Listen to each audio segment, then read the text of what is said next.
Amazon জঙ্গল পৃথিবীর ভয়াবহ এবং নির্জন এলাকা। এই জঙ্গলের বিশালতা কল্পনা করা একদমই অসম্ভব।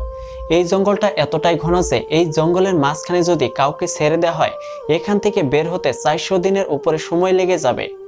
তাই নয়, এই জঙ্গলে এমন এমন কিছু ভয়ানক প্রাণী রয়েছে যে নিজেদের দিক থেকে প্রত্যেকটি প্রাণী অনেকটাই ভয়ানক হয়ে থাকে। এখানে ছোট্ট একটা পিঁপড়া মানুষের জান কেড়ে নিতে সক্ষম।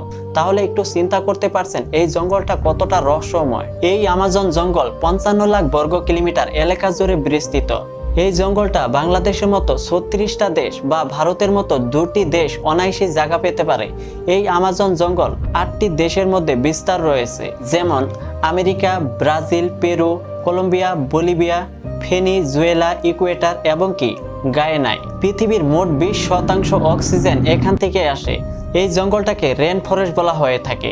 তার কারণ হচ্ছে বছরের এমন কোনো দিন নাই যে এখানে বৃষ্টি হয় না, সব সময় বৃষ্টি হয়ে থাকে। এই জঙ্গলটা এতটাই ঘন যে সূর্যের প্রহর মাটিতে পড়তে 10 মিনিট পর্যন্ত সময় নেয়। একটু চিন্তা করতে পারছেন জঙ্গলটা তাহলে কত বড় আর কত ঘন। এর জন্য এখানে সব সময় অন্ধকার হয়ে থাকে।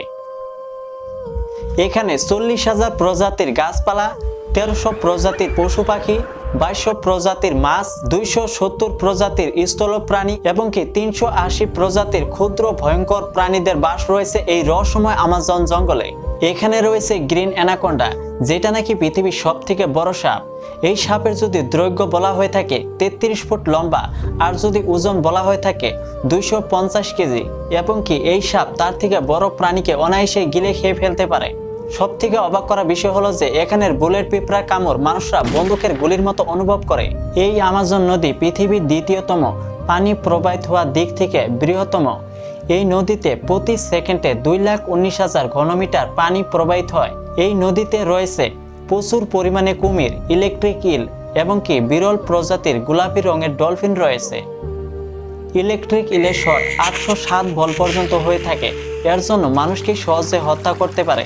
এই জঙ্গলে একটি ফুটন্ত নদী রয়েছে যার পানির তাপমাত্রা হচ্ছে 90 থেকে শুরু করে 100 ডিগ্রি সেলসিয়াস পর্যন্ত হয়ে থাকে।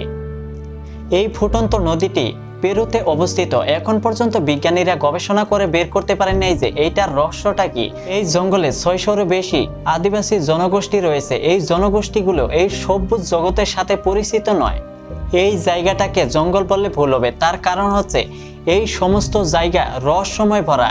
এই রহস্যময় আমাজন রেন ফরেস্টের বিষয়ে জানতে হলে আমাদের প্রকৃতিকে সম্মান করতে শিখতে হবে। তো বন্ধুরা, আজকের ভিডিওটা কেমন লেগেছে কমেন্ট করে জানাতে ভুলবেন না। কিন্তু এরকমই ইন্টারেস্টিং এবং আনকমন ভিডিওগুলো মিস করতে না চাইলে ভিডিওতে করে দেবেন একটি লাইক, চ্যানেল বা পেজটি ফলো করার রিকোয়েস্ট থাকবে লেটেস্ট ভিডিওগুলো সবার আগে দেখার জন্য।